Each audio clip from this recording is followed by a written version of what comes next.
starting a new series today. Can I make money doing that?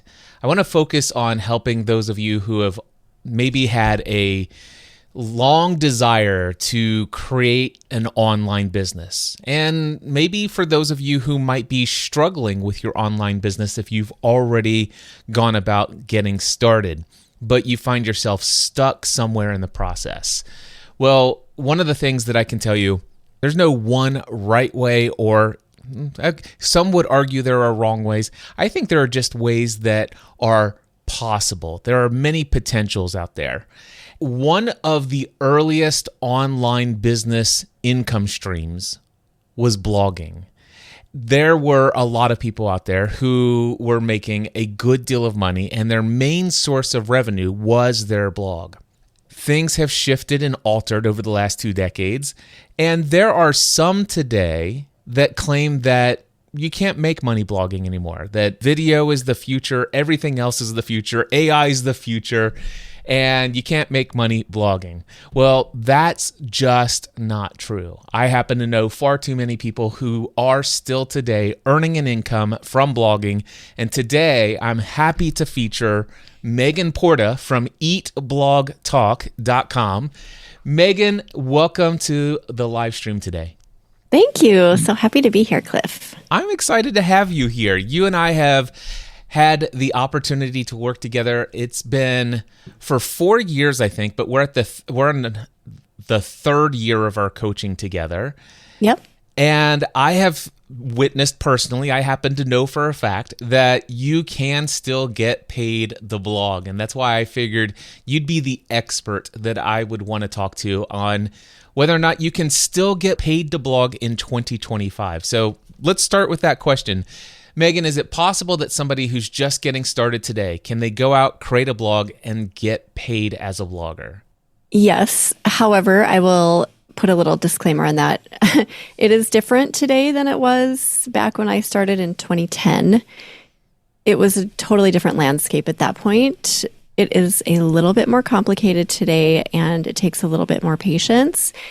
But people they're starting all the time. I know bloggers who started last year, the year before last year, and who are crushing it. You really can make it work.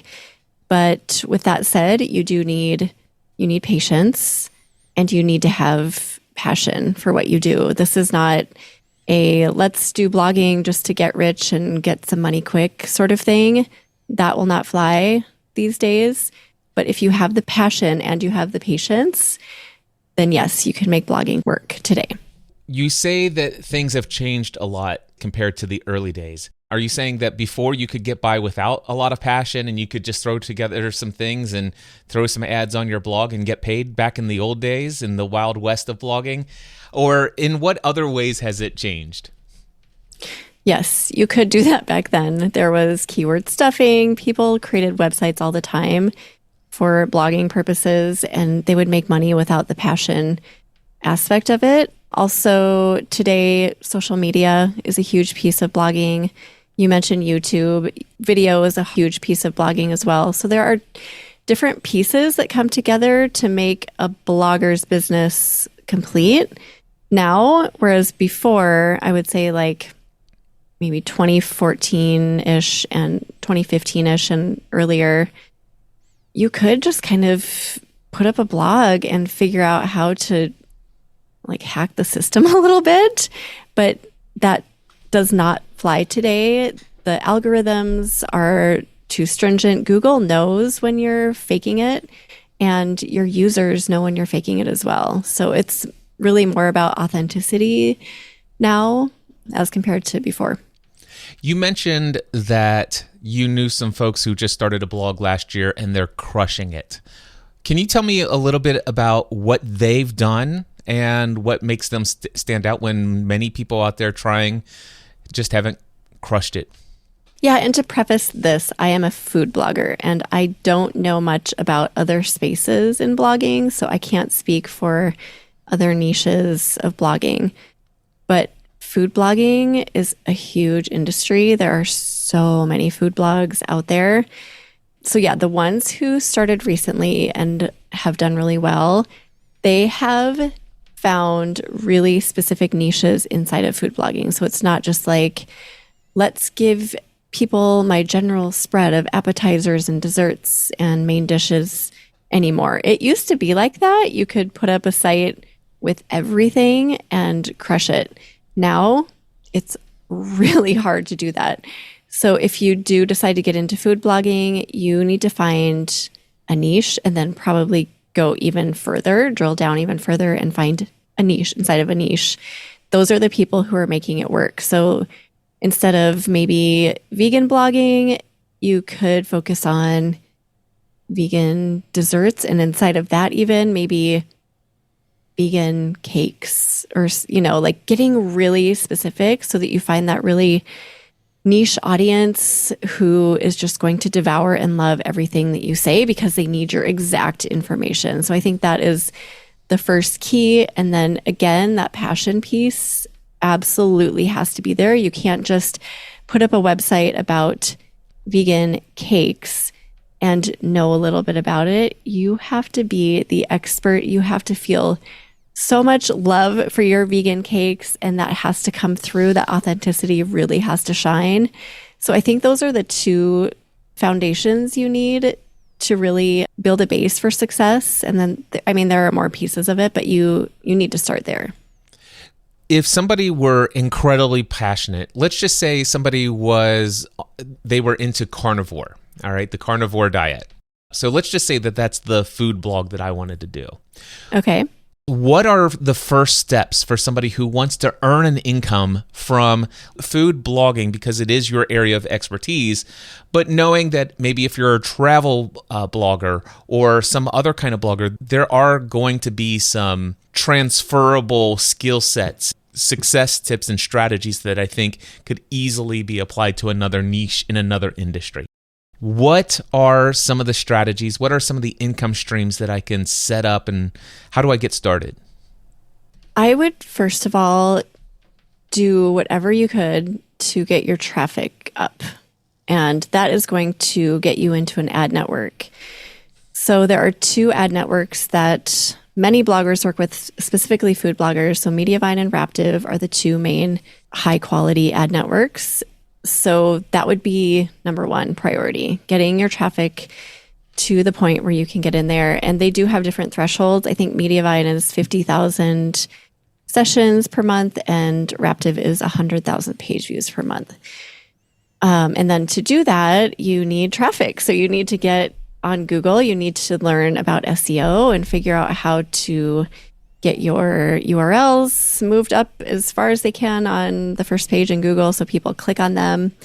You also need to learn about Pinterest and how to get your content clickable over there as well. Those are the two main platforms I would say that food bloggers use to get traffic. So traffic is really important because once you get to that threshold where you can get into an ad network, you can make money. And the RPMs right now are so wild, crazy, awesome.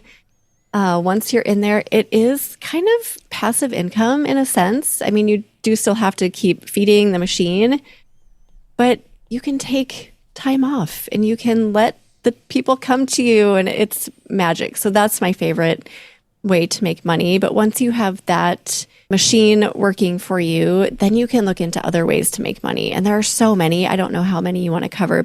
You're saying that the first place is advertising. And to get advertising, you really want to get your views up on your blog. So 50,000 views per month on your blog. To do that, you want to learn how to master both Google search engine optimization as much as possible and also Pinterest are your two main areas Correct. to start on. Are there some other creative ways that you can borrow from the audiences of others to instantly gain traffic? So, for example, back in the days, there used to be a lot of collaborations between guest blogging and stuff like that, or featuring, let me tell you about somebody else. What's that like in the blogosphere today? Email lists are important. So if you have started building up subscribers on your email list, you can use that as a source of traffic. But like you said, you can also collaborate through email lists. So you can do like email collaboration. So I'll share to my list your top 5 Q4 recipes if you do it for me, that sort of thing. But then also another really good trick that a lot of food bloggers have used over the years to get quick traffic is Facebook. You can, let's say your carnivore niche is what you're focusing on. You can find Facebook groups that focus on carnivore diets or recipes and really integrate yourself. So it's not just, you go in and you spam them. You want to really get to know the group in an authentic way. And once you do that, once people know you and you're showing up regularly and they trust what you're saying, then you can start adding helpful information to the group. So if the group is really big, and there are some really big food-related Facebook groups out there, you can naturally provide your content and it's not spamming, you're adding value. And this has put people on the map in months. If you do it right and you do have a good niche, it's a magic tip. Yeah, I love that. When people came for my Building an Online Business workshop, that's one of the strategies I talked about when it comes to building your audience, going out and creating relationships one person at a time. I said you could build your own platforms, and I encourage that you do your own communities, but you can go in and participate in other communities that are in your niche, never with the hint that you're going to spam anyone. Right. And I don't know what your thoughts about this are, but in the podcasting space is what I was specifically thinking of back when I was talking to people about this. It's like, well, I would create a podcast because I love podcasts, as you know. What I would do is I would go and be a participant in these groups. And if somebody asked a question that I knew the answer to, I would take something where somebody asks a pretty complex question. The answer is not immediate, like here's a quick little response and it's going to solve everything for you. But if I spend some time, I could share something meaningful that's going to add so much value to you. And then what if I took that question, I devoted 2 to 3 hours crafting and outlining a response, and I just paste that answer as a comment. Now, imagine I don't put any link back to anything. I took your question. I spent a couple of hours outlining it, and I give you the most amazing answer with no link to anything outside of this. I just spent a lot of time here. Meanwhile, I would take that question and my outline and go use it as a podcast episode. Recently, I was in a Facebook group and someone asked this question. And then here's what I responded. And so now that's not just, I didn't just devote 2 to 3 hours to a comment somewhere, that's where I started, but I used 2 to 3 hours to outline this podcast episode, my next email newsletter, my next social media post to the public. I don't know, does that work for food blogging? Do you answer questions in a food blog, or is it only like every blog post is a recipe? I don't know. No, yeah, that definitely applies and carries over. So you could do the same thing with Facebook, other people's groups, or your own Facebook page. Also, people comment on blogs still. So we accumulate a lot of comments per recipe post that give us so much information about what we should be talking about. I always say, if you want to know what content to explore more, just go into your comments and look at what people are asking you. So yeah, I definitely think that's a smart strategy. And then just kind of repurpose that as much as you can. Maybe put it up in your email newsletter. And I love that you just kind of get the most out of it that you can. Yeah. So I touched on something there that is a question. So specifically for food blogging, is every post a recipe, or are there like personal stories or answers to common questions that are tangential to food? Tell me a little bit more about that. It used to be different. So in the old days, back when I started, you could post stories and things that weren't related to food, and that was okay. Google was okay with that. But now Google, they filter a lot more. So if your blog is about carnivore diet and carnivore recipes, and you write posts about your family's trip to Austin, or maybe restaurant reviews or something unrelated, Google doesn't like that. It's a signal that you are talking about things outside of your area of expertise. So we have been trained in the last few years to keep it on point. And that doesn't mean it's just about recipes. If there's something helpful about the carnivore diet that we think our audience needs to know, like maybe it's a roundup of side dishes that go well with carnivore diet, or something a little bit out of the scope of it, but it is helpful and it aligns with what our audience would be wanting to know, then we can write other content, but it has to be very on point. I think it's a shame that Google dictates what we do or don't create as content creators. Is it really so much that Google's in charge that this can make or break us in that way? Do we rely, if we're a blogger, do we rely on Google for traffic that much still today? As a food blogger, 100%. We do what Google tells us we need to do. And I mean, it's framed as it's helpful. So their updates they've put out in the past few years have been helpful content updates.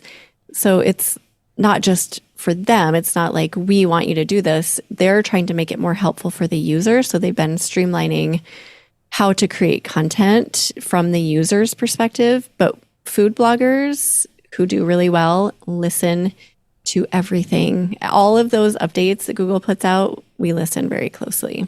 Okay, what are some other avenues of income streams that a blogger could pursue?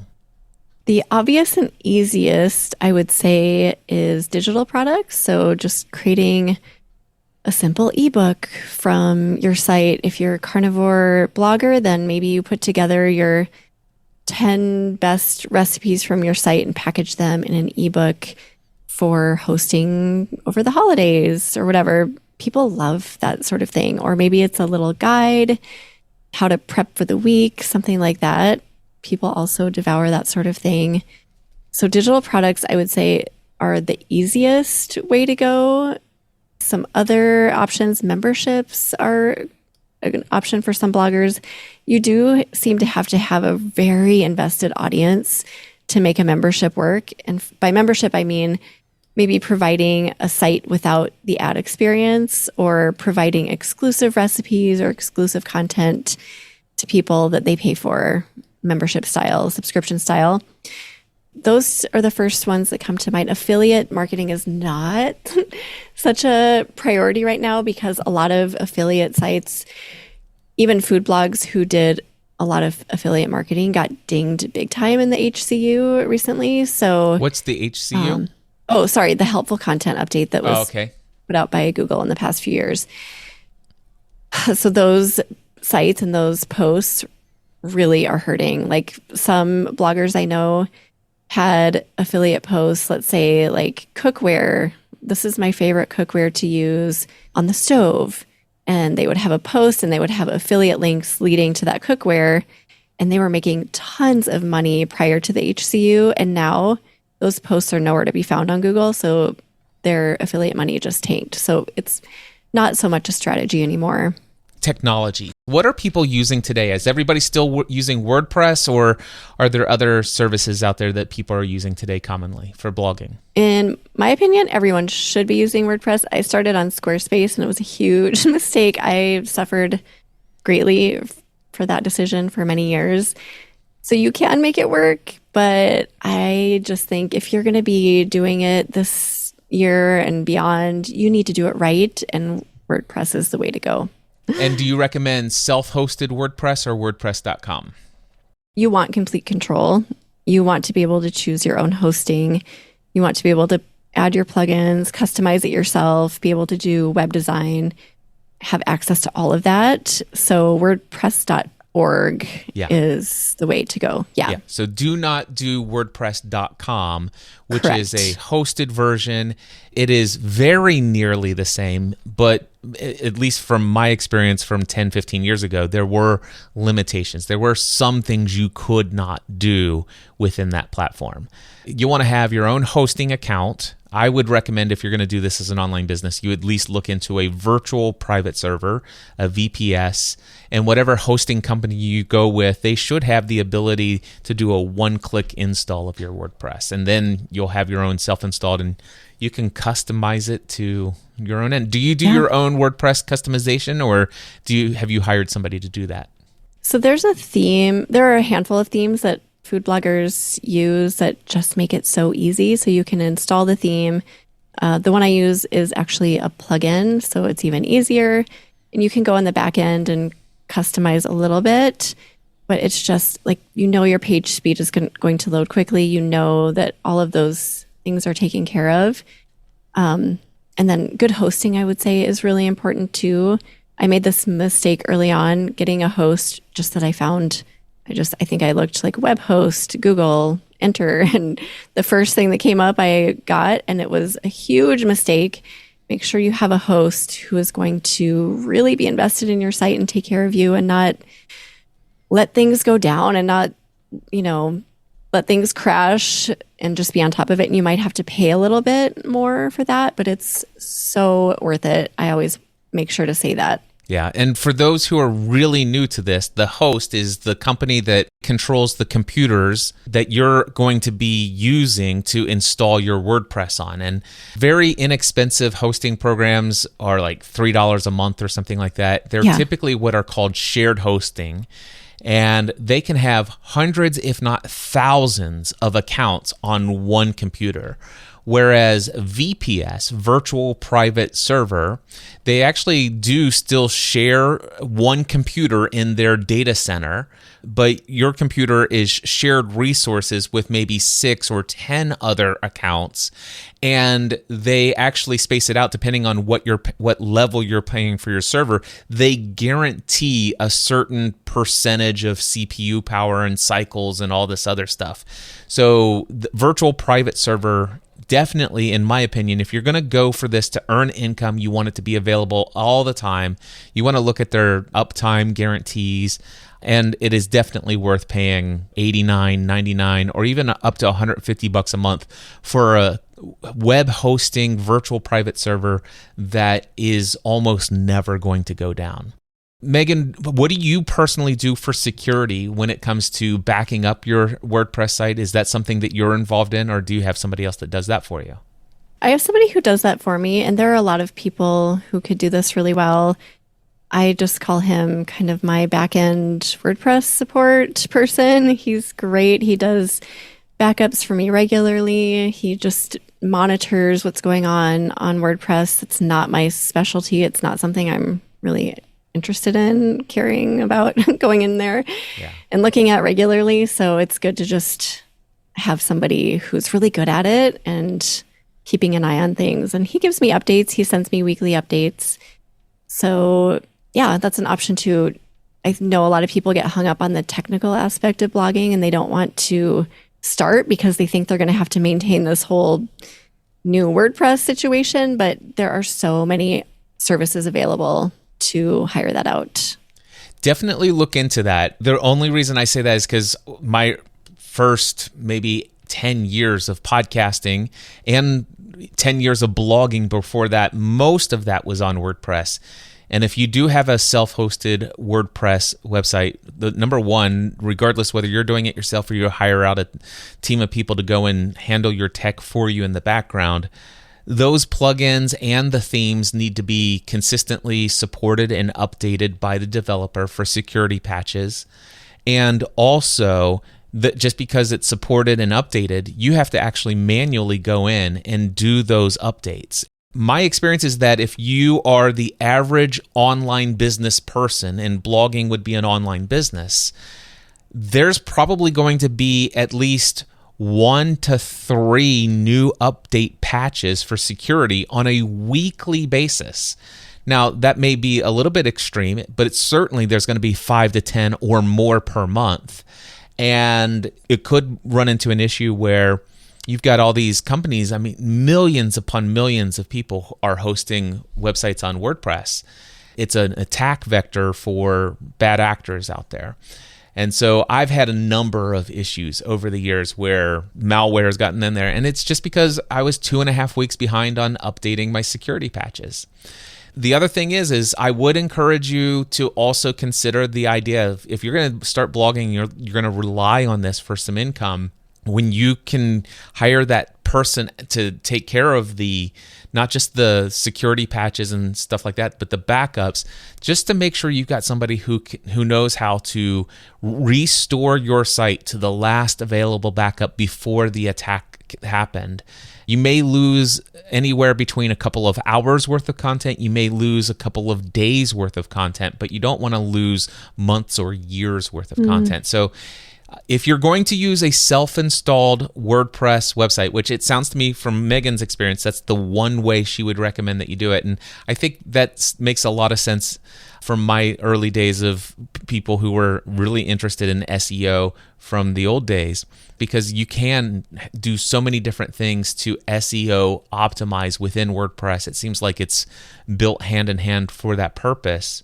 Definitely invest in the extra money, not just in the VPS, but also the person who's going to handle that, updating all that, unless you are a very technical person yourself, because you could put a lot of time, effort, and energy in. You could start rolling in, seeing some income. You could leave a day job, and then one day you wake up and it's all gone.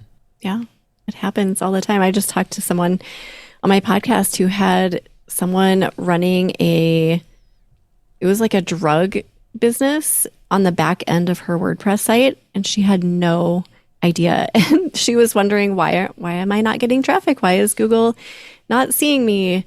And she had, prior, like when that was happening, she didn't have anyone helping her with security and backups. So when somebody went in and they told her, she was floored. She had no idea. So that sort of thing does and can happen. You mentioned memberships. Do you have a membership? I do not. Okay. If you had a membership, what technology would you use to serve content to that membership? I would probably use a tool that helps with the technology. I know there are some options out there. If you're more techie, I have a techie friend who just started a membership site for her food blog, and she just uses WordPress, and I don't know the details on it. So I think it depends on your level of tech knowledge and what you're comfortable with. Do you know any, Cliff, like membership type services? So I do recall that WordPress had well, first of all, let me confirm, when we say membership, are we talking about having access to a paid community? Yes. I just wanted to confirm that's what we were talking about. So yep. I do remember in the WordPress days, it was like BuddyPress was a plugin that was very popular. I remember BuddyPress. Yeah. And I'm sure that there are some other WordPress communities out there. But the ones that stand out to me are standalone communities, services that you could pay for, such as Circle. Just Circle. You just look up Circle membership site and you'll find it in Google. There's a new one by Alex Hormozy that I see a lot of people talking about. It's called Skool, Skool, I think. It might be very heavily on the internet marketing angle side of things, but that's okay. Then, oh goodness, what was the other? I'm trying to think. There's another one that was very popular. I can't think of it. Anyway. So when it comes to people that you know that have communities, what are they charging, and what do people get as a member of those communities? Anywhere from a couple dollars a month to, I don't know, 15. I mean, something low. The goal, I think, would be to get a ton of people in and having to create very little extra work. So it's not like it would be a whole other job. You would just have to provide either recipes ad-free or maybe a few extra recipes a month, so it's not like a ton of extra work. But I know I have a blogger friend who had a membership for a while, and she was charging $5 a month to her members. And then I know somebody else who's charging upward of $20. So I think that's a pretty good range for recipes. I know a couple who, they're podcasters, but we could insert bloggers. So let's just assume they were bloggers instead of podcasters. And their podcast is all about helping people who want to immigrate to New Zealand. My friend Liz and Brian Deacle, they have, it's called NZ Ahead. If you want to immigrate into New Zealand, they have a podcast where every episode, and they also have a YouTube channel where every single piece of content is about what New Zealand is like, answering your questions about living there, how to actually immigrate, all of this stuff. But let's just assume for just a moment they were bloggers, which if they were and they wanted to have a membership, what they do is they actually have a membership for their community, and they operated off of Slack. So they just opened up a Slack account. They just said, hey, come into our Slack community. It's our membership that we have. You can come in and introduce yourself to other people who have immigrated into New Zealand or are in the process of doing so. It's a great way to meet other people. It's a great way to support the content that we're creating. And it's also a way to access us, ask your questions. We'll engage with you. We'll try to help you get your questions about immigrating to New Zealand answered for you. And so Slack is another platform where you could do it. Another platform that comes to my mind, and I think you might even be able to host this for free, is called Discord. So yeah, there's lots of solutions out there. So memberships is an opportunity to earn extra income and recurring revenue even. Yeah. I did find the name of that recipe-specific app too. It was called Meal Pro app, but it changed to now it's Member Kitchens. And I believe they do everything for you. So all the setup, you just plug in your information. And then it comes, I think, desktop format and mobile device format as well. Oh, and Mighty Networks, by the way, is the other online community tool. That's a good option. Yeah, Mighty Networks is a place that allows you to have this members-only kind of location where people can go and have communities with one another. Okay, so affiliate marketing is out. I mean, there are people who do it, make it work, but I think it's really hard right now. How does Google know? Yeah. How does Google know? Exactly. So the question of the year. I can see how Google might know that you're doing affiliate because of keywords. Like, for example, use this link and put this code in the checkout.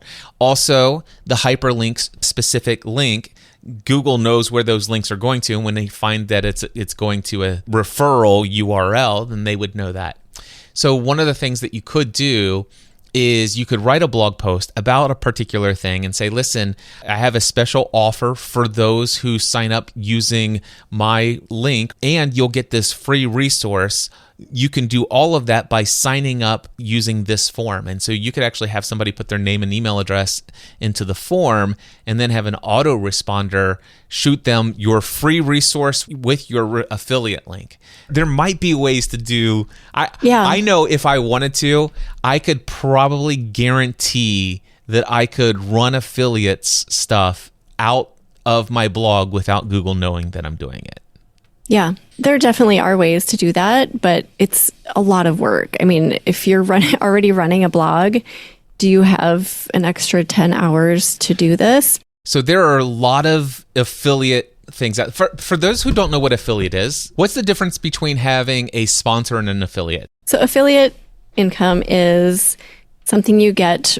I'm just going to use Amazon as an example because I think everyone can understand that.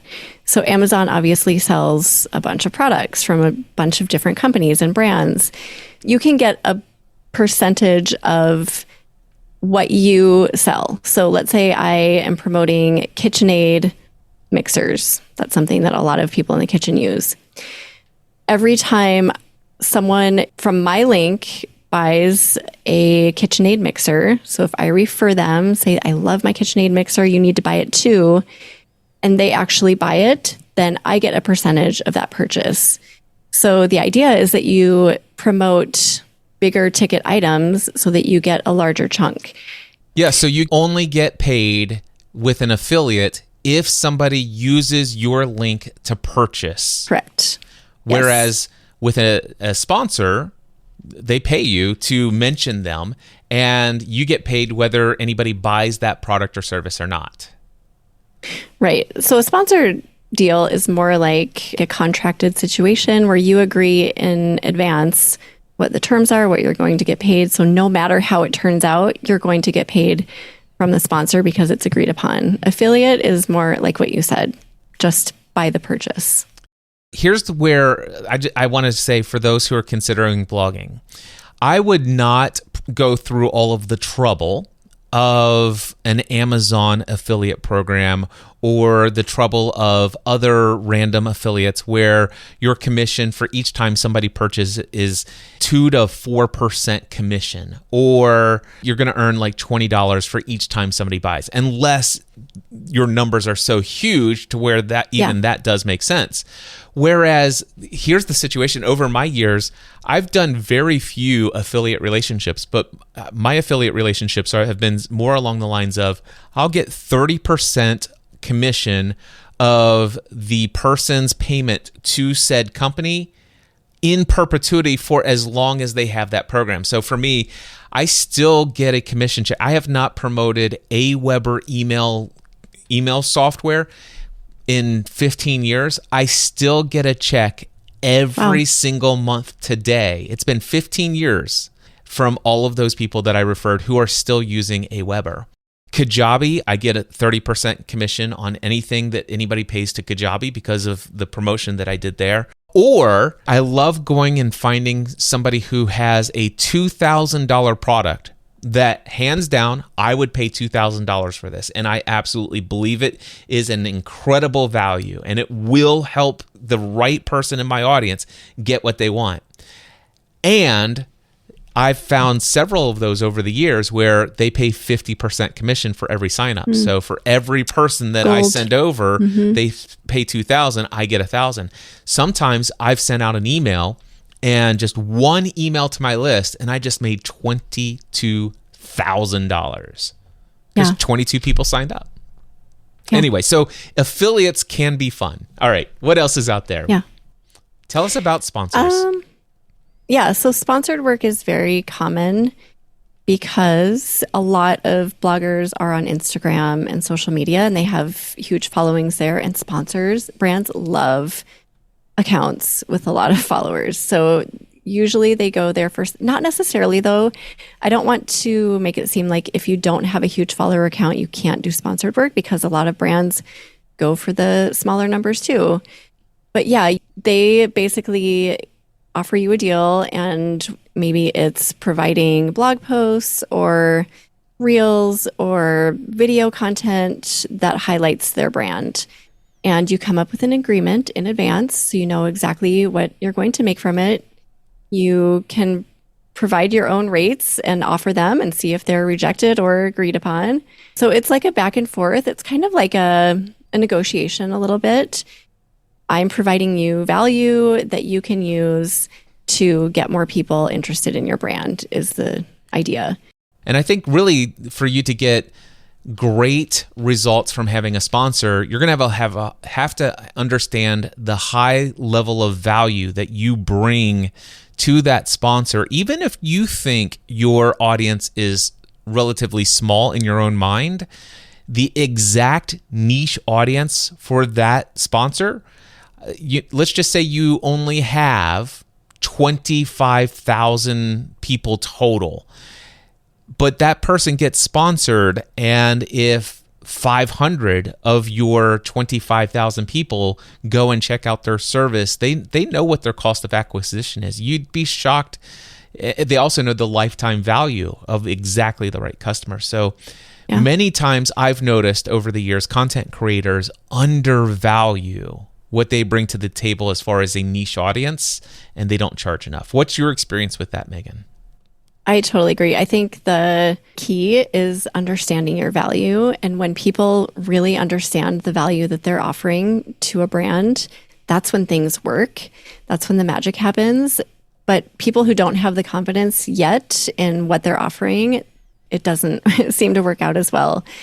Making sure that you pick brands that you know, trust, and love is the key. You can't just like, oh, I'm going to reach out to KitchenAid. If you don't use KitchenAid, you've never used them, they're going to know that. It's going to carry through. So you need to go into your kitchen, if you're a food blogger, for example, and look around. What do you know and love? What products, what food products, what appliances, what spatulas, what air fryers do you absolutely love and use every day, and why? Why do you love them? Explain that to the brand, and it will carry through. They'll be like, wow, they're going to be an advocate for us forever. They love us so much. It doesn't matter that they have 500 Instagram followers, and they will absolutely love that. In 2025 and beyond, obviously this might be viewed and or listened to in 2026 and beyond. You're saying, Megan, that somebody who wants to start a blog today can still get paid to blog. Is that correct? Yes, they can. Not everyone will because of the passion and patience thing. But if you have both, 100% you can make it work. Okay, so hands down, let's just say 85, even 90% of people who try just about anything are not going to do it at the level that they could. Right. I want to say somebody who is like, okay, listen, you don't understand. I have been dreaming of creating a blog and getting paid for it. And this topic, I'm more passionate about this topic than any other person on this planet. I'm absolutely committed to learning whatever technology I need to learn and or earning enough incomes with my blog such that I can hire the right people to do it. And I'll tell you what, I will eat, drink, sleep, breathe blogging and content for this audience because it is that vitally important to me. That person could still earn an income today from blogging. Those are the people who make it work. With that attitude, I love meeting people like that. I know they're going to make it. Awesome. And Megan, I know you have a food blog yourself. I want you to real quickly promote that, but I also want you to promote what you're doing that actually is in support of those who are actually making a living or building businesses blogging. My food blog is pipandebby.com. I have been running it since 2010. It is one of those blogs that has all the recipes. I focus mainly on comfort food and easy dinners, but we have all kinds of stuff there. So go check that out. And then I also run Eat Blog Talk, which is a community and podcast supporting food bloggers who are wanting to grow and monetize their businesses. And eatblogtalk.com. You can find me there. Eatblogtalk.com. And you also have a podcast, by the way. Eat Blog Talk is the podcast as well in your favorite podcast directory. Megan, thank you so much for coming and sharing. And is it possible that, do you receive emails? Are you interested in emails from people who have more questions about creating a blog? Please. Yeah. If you have questions, I love those types of emails. So just reach out, Megan@eatblogtalk.com. Send me an email. I'll be happy to answer any questions you have. Awesome. And that's Megan, Megan. And I definitely want to highly encourage her podcast, eatblogtalk.com. She not only has some great conversations with other bloggers, but I love the random mindset episodes that you put in there too. I'm a huge fan of mindset, as you know. Megan, thank you so much. I appreciate you. And I'm sure you and I are going to be talking again soon because I think we're going to do another topic on, what did we say? Retreats. Can you earn income by hosting retreats for your community? Coming soon to a stream and podcast near you. Thank you, Megan. Thank you.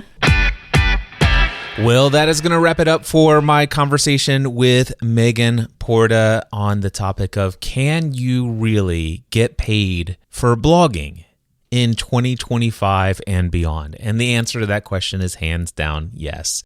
By the way, if you are getting ready to launch an online business, or maybe you have been at it for a few years and you're struggling, you're stuck, you can't figure out how to make it click and finally become profitable. If you're struggling to build the business of your dreams, I have resources to help. I have online courses, I have in-person workshops, I have personal coaching available to help you. Over the last 20 years, I've helped tens of thousands of people around the world put their voice and their passion into the world. And out of those, thousands have built an online business around their greatest passion, their greatest love. And you can as well. If you would like to tap into some of the resources that I have available, all I ask you to do is email me personally. My email address is cliff@cliffravenscraft.com. It's also in the show notes, by the way. All you need to do is tell me a little bit about your business dreams. Tell me about what it is that you're planning to start or what you've been working on over the last few months or few years. And in some cases, people tell me about the past few decades. Share with me just a little story, maybe 3-4 paragraphs, and I will personally let you know what resources I have available. Some for free, some very inexpensive, and some where you can get personalized, dedicated attention from me, helping you brainstorm and overcome the hurdles that have been holding you back. I look forward to hearing from you. I look forward to helping you move forward to turning your dream of your online business into reality. Email me today, and until next time, I encourage you to take everything you do in life to the next level.